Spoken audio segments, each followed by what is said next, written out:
Eu gostaria que os irmãos ficassem em pé para a leitura da palavra, Hebreus 12, 14. Depois vocês podem sentar. Hebreus capítulo 12, verso 14. Nós vamos prosseguir no tema santificação.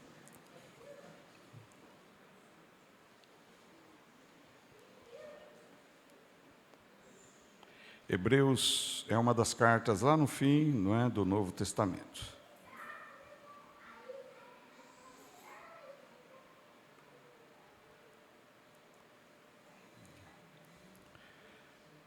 Segui a paz com todos e a santificação, sem a qual ninguém verá o Senhor. Veja bem, segui a santificação, sem a qual ninguém verá o Senhor. Senhor, eis a tua palavra, nos inspira, nos dá a tua unção, para falarmos segundo o teu querer, para que o teu povo apreenda e receba a tua palavra e passe a vivê-la em nome de Jesus. Amém, irmãos? Pode sentar, queridos. Glória a Deus.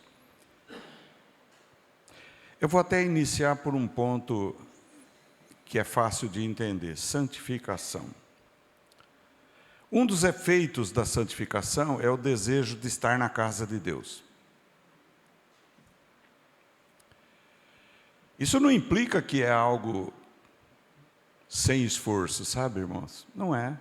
É preciso esforço para vir à casa do Senhor, sabe? Por quê? Por X motivos, quantas vezes declinamos de virmos à casa de Deus? Declinamos, puro e simples. Um mal-estar, uma visita inesperada e uma falta de contra-argumentos. Enfim, tudo é motivo neste mundo para impedirmos de vir à casa do Senhor. A palavra de Deus em Hebreus 13 é clara ao dizer para não deixar de vir à casa do Senhor. Imagine você se você deixasse de ir no supermercado. O que você acha? Pura e simplesmente não vai no mercado, Vai começar a faltar o quê? E aí a gente não esquece, não é isso? Fácil, não? Então, por que a gente cuida mais do corpo do que do espírito? Não seria razoável cuidar dos dois? Pelo menos em igualdade? Hein? O teu espírito não sente necessidade de ser alimentado? É uma pergunta. E o alimento do espírito é a palavra de Deus, sabe? Uma das coisas que nos afastam de Deus são certas companhias, que o crente não deveria conviver com elas, mundanas, imundas. Pessoas que escarnecem de Deus e da Bíblia, isso aí não serve para o crente. Então é preciso santificar. Sem santificação ninguém verá o Senhor, diz na palavra. Agora, o que é santificação? O que significa ser santificado? Veja bem, primeiramente em Hebreus 10:10 fala do que significa ser santificado. Diz que Jesus Cristo, Ele fez a oblação do seu corpo e nos santificou mediante isso. Mediante a oblação de Cristo Jesus, do corpo de Cristo, nós fomos santificados. O que é santificação? Foi a oferenda do corpo de Jesus, Hebreus 10:10, por nós, a qual nos santifica. Santificação significa ser separado. Separado por Deus. Deus nos separa. Do quê? De Satanás, do mundo, e das coisas imundas. Deus nos separa, mas para isso Ele nos chama. Então, igreja, do grego, eclésia, tem o significado de ser separado por Deus, chamado para fora do mundo, porque o mundo tem seus conceitos, definições e princípios. Veja bem, o mundo tem. O mais inteligente vence. O mais forte derrota o mais fraco. Quem bate mais, vence o inimigo. Quem é mais sabido, prospera. Esse é o mundo. Se alguém lhe ofender, ofenda o dobro. Se alguém lhe xingar, xingue o dobro. Esse é o mundo. O mundo é assim. Tire satisfação de tudo. Esse é o mundo. Guarde mágoa no seu coração o máximo possível e descarregue em cima da pessoa que te ofendeu, porque todos estão errados, só você está certo. Esse é o mundo.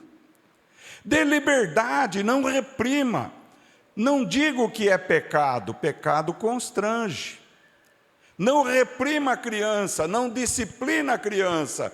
A criança reprimida e disciplinada não prospera na vida. Deixa fazer o que tem vontade. Solte de você mesmo os seus anseios e desejos. Faça o que você quer fazer. Você ainda é jovem. Aproveita a tua vida.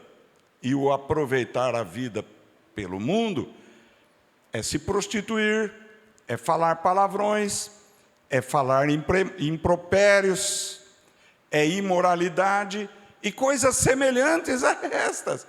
Beba o máximo que você puder. Afinal, você precisa ter uma descarga emocional. Então beba, né? Beba muito, fume muito, use drogas. Esse é o mundo. Olha, o mundo. Tenha muitos ídolos. Adore a eles. Se um não responde, o outro pode responder. Afinal, vale tudo. Olha, esse é o mundo. O mundo é assim. E muito mais coisa que isso. Está entendendo? O mundo é assim. Minta. Seja um mentiroso, afinal de contas, uma pequena mentira pode valer a pena. É o mundo. O mundo ensina a nós deste jeito. Jesus veio, e quando Jesus veio, o povo de Israel achava que ele era o Messias guerreiro, libertador, que ia brigar com o Império Romano, que ia vencer o Império Romano pelas forças. E Jesus veio e eles ficaram desiludidos, porque Jesus diz: o meu reino não é deste mundo. Perdoa quem lhe ofende. Ore por aquele que te persegue. Não julgue para não ser julgado. Se alguém lhe bater na face direita, dê-lhe também a esquerda. Se alguém lhe toma a túnica, dê-lhe também a capa. Não seja mau porque os outros são maus, mas sede filhos do vosso Pai Celestial. Está entendendo? Que faz chover sobre justos e injustos. Caminhe 2 milhas com aquele que te machuca e te ofende e te injuria. Não fiques guardando no teu coração ansiedade. Não fique preocupado com o que vai comer amanhã, ou beber, ou vestir. Veja, Jesus trouxe outros conceitos. Jesus trouxe conceitos diferentes dos conceitos que este mundo apregoa e ensina. E aqueles que ouvem a sua voz e que ouvem o seu chamado são tirados para fora dos conceitos deste mundo, são tirados para fora da mente de Satanás e são chamados por Deus, siribicanta labassurianda, para as coisas de Deus. Quem é de Deus, diz Jesus, ouve as palavras de Deus. Quem é de Cristo, ouve a sua palavra. Quem é de Deus se santifica na palavra de Deus e não se deixa misturar no seu coração com confusões e conceitos e preceitos e ensinamentos que estão imiscuídos neste mundo e misturados. Aquele que é de Deus busca o único Deus, é monoteísta puro, crê somente em Jesus Cristo e tem a vida eterna, aleluia. Aquele que é de Deus anda no caminho que é Jesus. Eu sou o caminho, a verdade e a vida. Aquele que é de Deus bate na porta certa e Jesus é a porta certa, glória a Deus, aleluia. Esta salvação entra e é instantânea. A partir do momento que recebemos a Jesus e a verdade que é Jesus, passamos a ter a vida eterna. Em verdade vos digo, aquele que ouve a minha palavra e crê naquele que me enviou, tem a vida eterna, não entrará em juízo de condenação, mas passou da morte para a vida. João 5:24. Aquele que é de Deus é gerado pela palavra e pelo Espírito, pela água e pelo Espírito, é gerado por Deus e se torna filho de Deus e deixa de ser criatura de Deus. Aquele que ama a Deus se arrepende dos pecados e confessa os pecados a Deus e para de praticar os pecados, e quando não consegue, confessa e pede força para o Espírito Santo, para Ele dar força para você vencer o mal.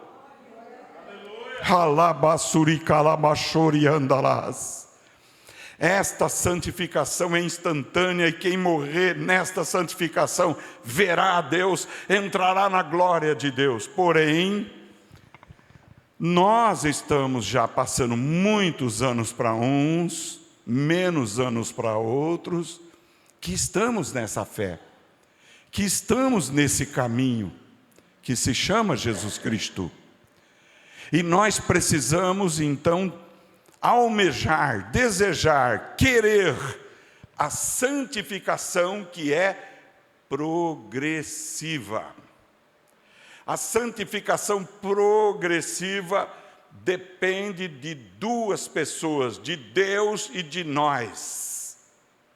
De Deus que nos santificou, de nós que queremos prosseguir sendo santificados. Veja bem, como ela é progressiva, Deus, pelo Espírito Santo, vai trabalhando em nosso interior e nos moldando a imagem de Jesus. Quanto mais tempo você está na fé, mais parecido com Jesus. Aleluia.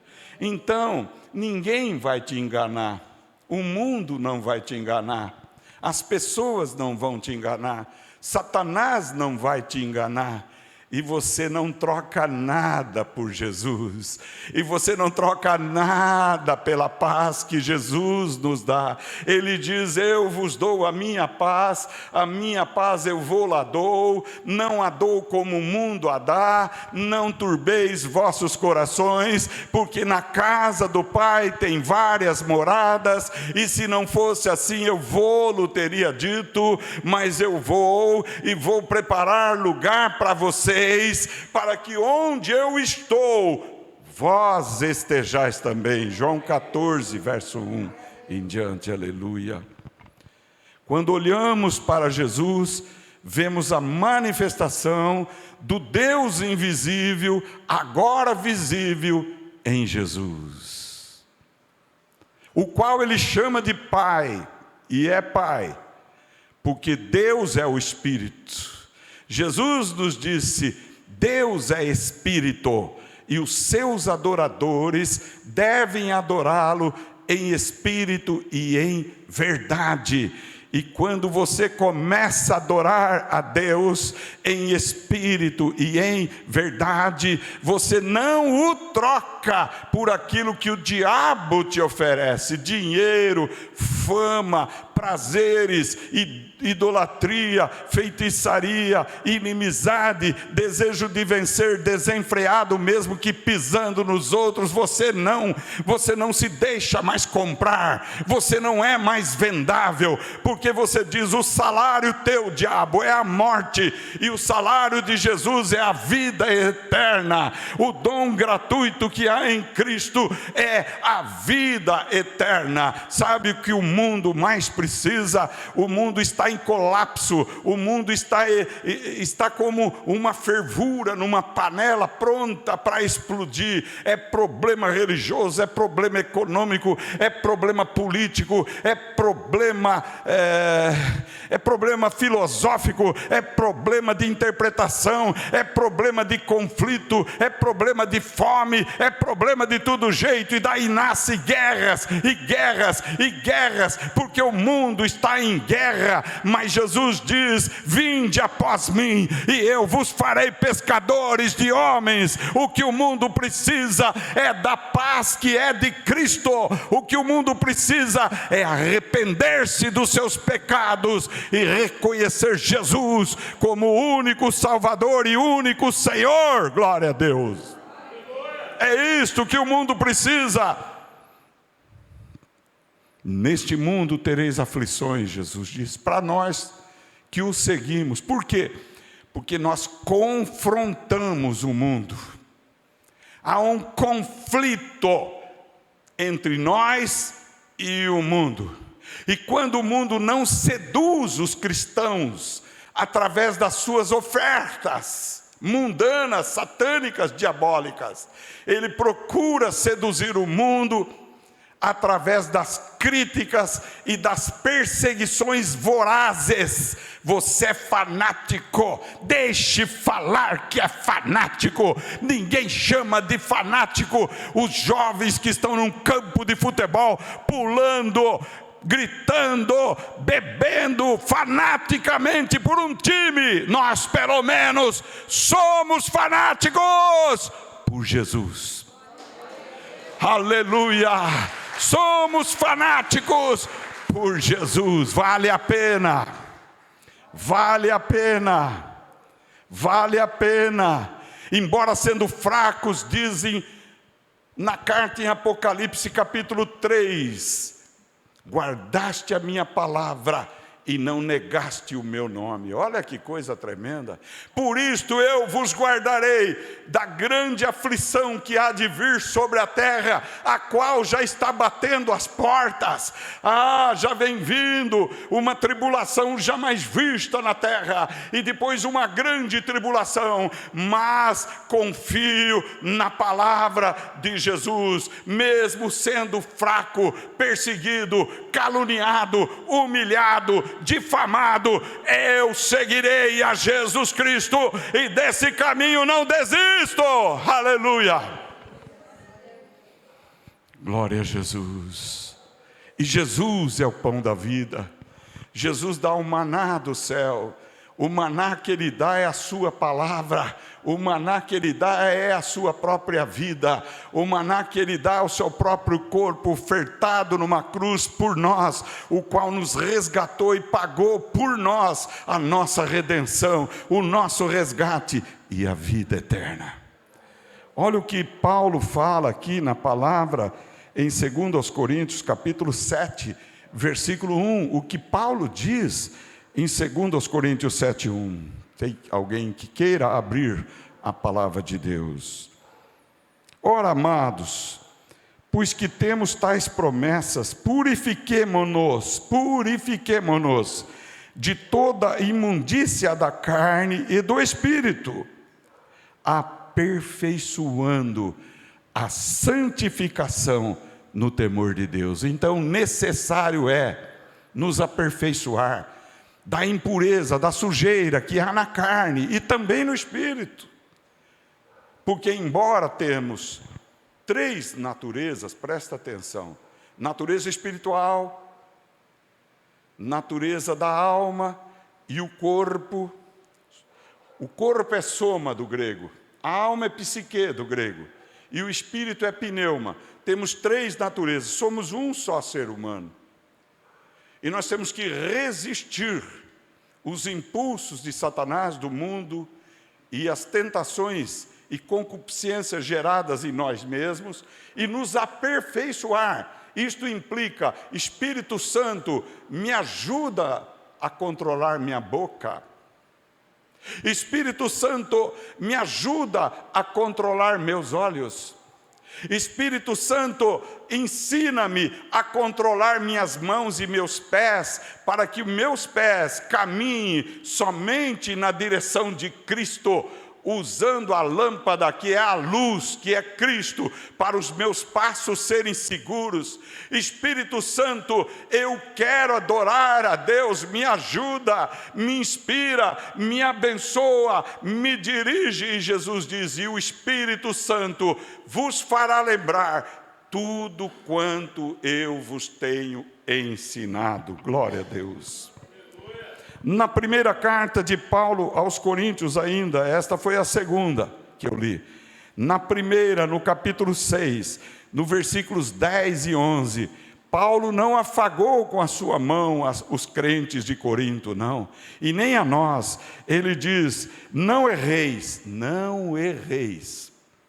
nem os devassos, nem os idólatras, nem os adúlteros, nem os efeminados, nem os sodomitas, nem os ladrões, nem os avarentos, nem os bêbados, nem os maldizentes, nem os roubadores herdarão o reino de Deus. Olha que coisa que ele dá, uma relação para nós meditarmos. E aí ele é mais duro ainda, prosseguindo, ele diz: e é o que alguns de vós têm sido. Olha, irmãos, eu amo a pregação de Paulo.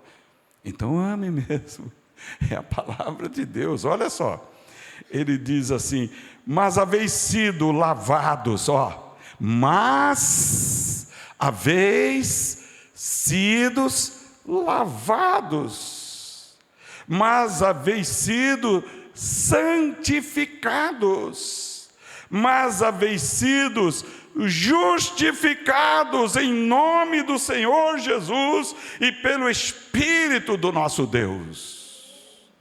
Crentes, você está sendo avarento, você está sendo idólatra, você está sendo efeminado, você está sendo maldizente, etc. Lembre-se, você foi lavado no sangue de Jesus. Aleluia! Considere a tua vida e se arrependa dos pecados e volte-se para Jesus. E glorifique o meu nome, diz o Senhor, através do teu viver, das tuas atitudes, das tuas ações. Há uma outra palavra em Romanos 6, quando Paulo fala do batismo. Ele fala primeiramente do batismo, que fomos batizados em Cristo Jesus, na morte de Jesus. Assim como Cristo ressuscitou dos mortos, nós ressuscitamos para novidade de vida, isto é, vida nova. Por isto, vamos deixar que o pecado abunde em nossas vidas, para que a graça cresça? De modo nenhum. Vós que estáis sepultados com Cristo, ande como Cristo quer que andemos. Hoje em dia, está na moda dizer: sou crente, sou cristão. E você vê aí pessoas cantando músicas do mundo, músicas com letras imundas, sujas. E você vê cristãos encostados numa garrafa de cerveja, bebendo cerveja. E você vê pessoas fumando. E você vê pessoas cheirando droga e fumando droga. Isto é ser cristão? Você vê crente lendo horóscopo para ver qual é o que pode acontecer naquele dia. E você vê crente dando a mão para cigano ler a sua sorte. E muitos têm consultado espíritos adivinhantes e familiares. Isto é abominação diante do Senhor. Quem é do Senhor, ouça a voz do Senhor, ande após o Senhor, santifique a sua vida, pois sem santificação não se verá a Deus. Jesus é claro no Evangelho de Mateus, quando ele diz do Sermão do Monte: nem todo que me diz Senhor, Senhor, entrará no reino de Deus, mas o que faz a vontade do meu Pai que está nos céus. Não adianta naquele dia de Jesus chegar e dizer: nós não expelimos demônios no teu nome, em teu nome não realizamos cura, em teu nome não profetizamos. E aí ouvirão uma palavra dura de Jesus dizendo: apartai-vos de mim, vós que cometeis a iniquidade, não vos conheço. Ah, meu Deus! O que a igreja do século 21 precisa é do Evangelho de Jesus. Evangelho é boa nova. Evangelho implica em transformação de vida, em mudança de vida, em metanoia, mudança de mente, em metamorfose, mudança de conduta. Ser cristão é andar segundo Cristo quer que a gente ande. Precisamos definir: eu quero ser cristão, então estou disposto a romper com amizades imundas e sujas. Estou disposto a não sentar na roda dos escarnecedores. Estou disposto a meditar na palavra de Deus de dia e de noite, e assim eu serei como uma árvore plantada junto a ribeiros de água, a qual dá seu fruto na estação própria. Eu sou de Cristo, eu não vou permitir que pensamentos malignos tomem conta da minha mente, mas eu vou expelir esses pensamentos logo no começo. Eu não vou desejar e deixar que esses pensamentos comecem a tomar conta de mim, conduzindo a minha vida a atitudes erradas. Quando eu ver que a tentação está forte sobre mim, eu expulso o diabo, os demônios, e eu peço para o sangue de Jesus me cobrir. Tiago diz: resisti o diabo e ele fugirá de vós. Resista a ele, insista, viva segundo os ensinos da palavra de Deus. Não temas, diz o Senhor, pequenino rebanho, diz o Senhor, não temas. Eu garanto para você que se fosse uma festa mundana, transfigurada em festa gospel, a igreja não caberia mais pessoas. Eu garanto para você, há muitos usando os métodos do mundo na igreja. Nós temos que resistir o mundo, resistir o diabo, expelir ele das nossas vidas, dos nossos pensamentos, até dos sonhos. Quando você sonha um sonho que te prejudica, não procedeu de Deus, não veio de Deus, porque Deus não é Deus de confusão, mas é Deus de paz, é Deus de bênção, é Deus de promessa. Quando você começa a pensar: eu não preciso da igreja, eu sou a igreja. Eu não sou a igreja sozinho. Para sermos igrejas, temos que estar juntos. Nós somos membros uns dos outros. 1 Coríntios 12. A igreja é o corpo místico de Cristo na face da terra. E Jesus morreu pela igreja, se deu pela igreja. Se você está descansando nessa premissa: eu não preciso, eu posso ficar de longe, eu posso assistir culto só de longe, há alguma coisa errada. Porque como igreja, juntos, em comunhão, em união, nós adoramos o nosso Deus.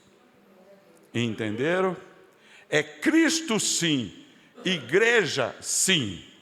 O ensino Cristo sim e igreja não é um pé no mundo, é um pé no diabo, é um pé nas coisas do inferno. E Jesus te chamou, se santificou por você, por mim, por nós. Se vocês estão aqui buscando o Senhor, ou mesmo aqueles que estão muito longe, tem gente muito longe, participando dos cultos que nós estamos realizando, e indo em alguma igreja, longe, cidades longes, estados longes, e países longes, veja bem. E vão se beneficiar da palavra de Deus. Se receberem a palavra de Deus, vão aplicar na vida, praticar nos atos o que está aprendendo. Aleluia. Eu fui fruto de um pregador que pregava na televisão. Naquele tempo não existia celular, não existiam as lives que existem hoje. E um amigo meu ligou e me disse: olha, tem um pregador excelente pregando nos Estados Unidos, e eu gostaria que você assistisse. E eu assisti, Rex Samber, meu pai na fé, que já morreu e já está com Cristo. E eu recebi Cristo através da pregação dele, mas eu ouvi os seus ensinamentos, e eu busquei a igreja de Deus, e eu me filiei à igreja de Deus, e eu participo do corpo de Cristo, que é a igreja. 1 Coríntios 12, 27. Veja o que a Bíblia diz: alegrei-me quando me disseram, vamos à casa do Senhor. Não é à toa que o servo de Deus disse estas palavras: alegrei-me, alegrei-me. Tem gente que se entristece quando diz, vamos à casa de Deus. Não dá, nesse horário meu amigo me convidou para um churrasco. Tem algum problema comer churrasco? De jeito nenhum, de maneira alguma. Mas e a prioridade? Eu vou ao culto, depois do culto eu venho. Eu vou buscar Deus, depois eu volto. Aleluia. Vocês sabem, mais de 40 e poucos anos que eu prego, quantas lutas eu já tive na minha vida. Quantas ofertas do diabo para deixar de pregar a sua santa palavra, Jesus. Jesus sabe disso. Quanto ele ofereceu já para deixar de pregar a palavra de Deus. Ele gosta de barganhar, de permutar e de trocar. E sabe, muitas vidas trocam a sua fé por coisas mínimas, por coisas pequeníssimas. São enganadas. E aqueles que não estão com Cristo são contra Cristo. Mas Deus é por nós. E se Ele é por nós, quem será contra nós? Diz Paulo aos Romanos, capítulo 8. Aleluia. Veja bem, você tem que crer naquele que se deu por você. Você não pode se deixar ser enfraquecido. Santificação é quando Deus trabalha com a nossa personalidade e nosso caráter. É quando o tímido começa a ser transformado pelo Espírito Santo e deixa de ser tímido. Ele passa a ter amor, e o amor afasta o temor, o medo. E quando você pede a Deus, você pede com fé, você pede seguro, você sabe para quem você está pedindo, você sabe que nele você pode confiar. Aleluia. Nele a gente pode confiar. Jesus, Jesus, nele a gente pode confiar. Conheci um grande amigo, ele é filho de Deus Pai, o seu nome é Jesus Cristo. Nele a gente pode confiar. Jesus, Jesus, nele a gente pode confiar. Muitas vezes a prova sim. Jesus demora um pouquinho para atender alguns pedidos muitas vezes. Por quê?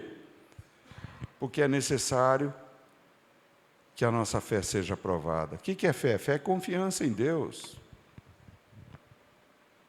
Se você confia de fato em Deus, você tem certeza que Ele não vai te abandonar. Você imagine como foram aqueles cristãos da primeira era, do primeiro século. O Império Romano veio, prendia eles e dizia: renuncia a tua fé. Não, não renuncio. Então vou colocar vocês inteiros, família, avô, avó, pai, mãe, filhos, netos, tudo no Coliseu.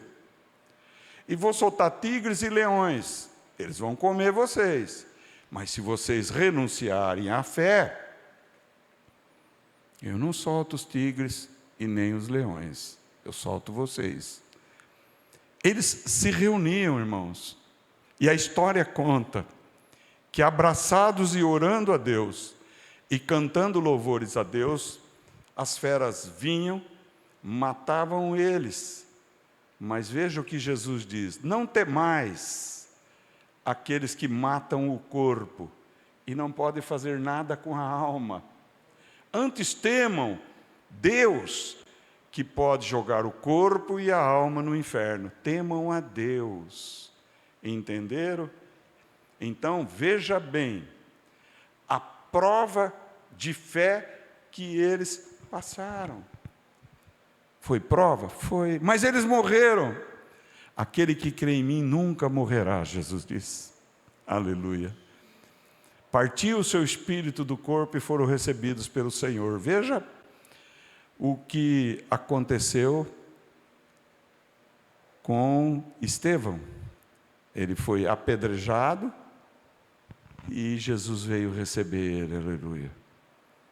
Veja bem, esta vida passa rápido. Essa vida é como uma flor que nasce, fica bonita, vai murchando, vai e morre. Uma erva do campo, igual. Mas os que fazem a vontade de Deus permanecerão para sempre, diz a Bíblia. Aleluia. Não são teorias do mundo, capitalismo, comunismo, marxismo. Não são religiões, budismo, espiritismo, catolicismo. Só Jesus Cristo salva. Os verdadeiros servos dizem isto: só Jesus Cristo salva. Para nós que somos salvos, o Evangelho é o poder de Deus para a salvação de todo aquele que crê. É loucura para os que perecem, mas para nós que somos salvos, é o poder de Deus. Para nós que cremos, Jesus é a pedra, é a rocha, sobre a qual estamos edificados. E não Pedro o apóstolo, mas Jesus. Jesus é a pedra angular. O próprio Pedro fala isso. Ele é a pedra que vós, construtores, rejeitaram, os judeus, mas que se tornou a pedra de esquina. Aleluia. Pedro diz: vós, como pedras vivas, sejam edificados casa espiritual para a habitação de Deus. Aleluia. Deus habita no seu corpo e a igreja é o corpo de Cristo na terra. Aleluia. E não uma hóstia ou um pedaço de pão. Veja bem, a nossa fé é em Jesus. Jesus recebeu a confissão de Pedro em Mateus 16, quando ele diz: tu és o Cristo, o Filho do Deus vivo. Jesus diz: sob essa pedra, essa fé, essa afirmação, edificarei a minha igreja, e dar-te-ei as chaves do reino, e o que ligares na terra será ligado no céu, o que desligares na terra será desligado no céu. E a chave é a pregação da palavra. A pregação da palavra, uma vez aceita, abre a porta do reino para aquele que crê em Jesus de todo o coração. Amém, irmãos? Estas são as palavras que Deus deu nessa noite.